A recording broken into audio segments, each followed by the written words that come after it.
So it was the first day of sophomore year of college, the year everyone said was the most difficult for engineering students.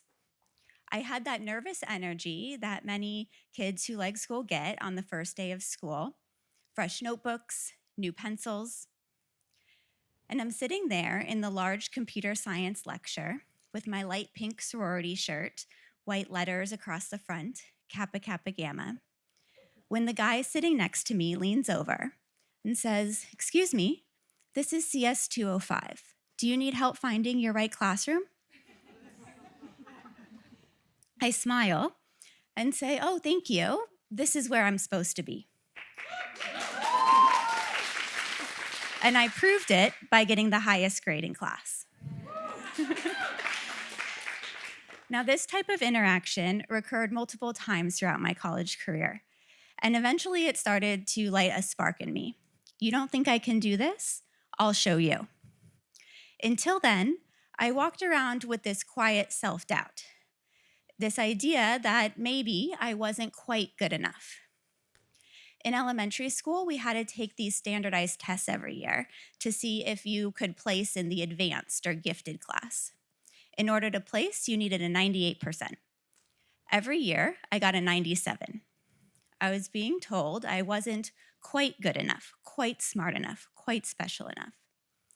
And this almost, but not quite label followed me. Even today, I have to remember to push it aside. Even today, I have to pinch myself when I think about how I'm a leader in a top AI research institute working alongside leading scientists in the field. In 2020, I got a new job at the Stanford Institute for Human-Centered Artificial Intelligence. I was referred to the job by a colleague who previously worked with one of the faculty co-directors and previous provost of Stanford University for 17 years. I couldn't believe that she would refer me to him for this job. It was one of those moments when someone else's belief in your ability surpasses your own, and you need to catch up. Within a year, my manager, the director of research, left for another job, and there was suddenly a leadership gap. I just started filling it.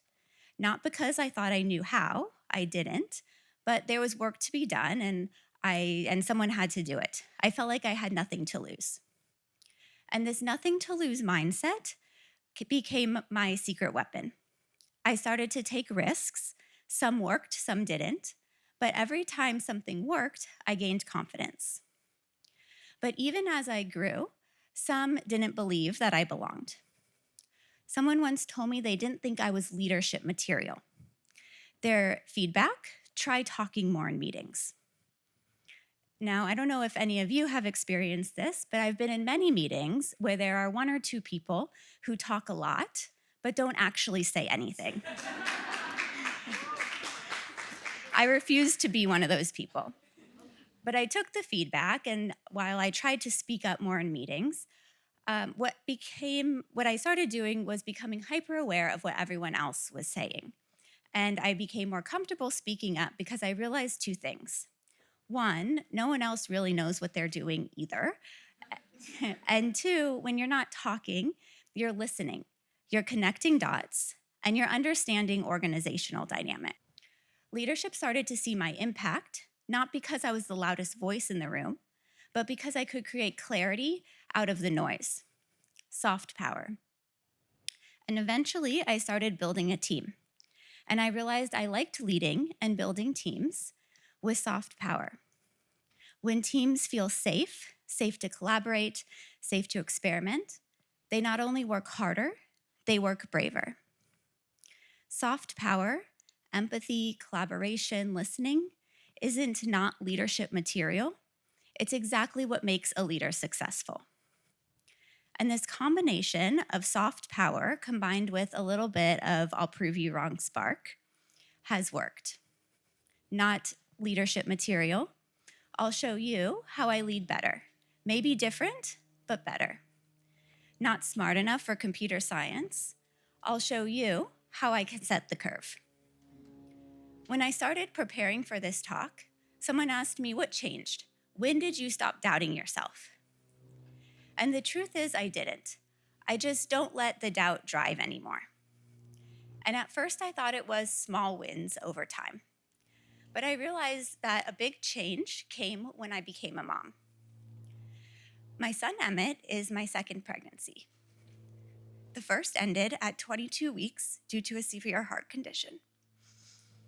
It was devastating.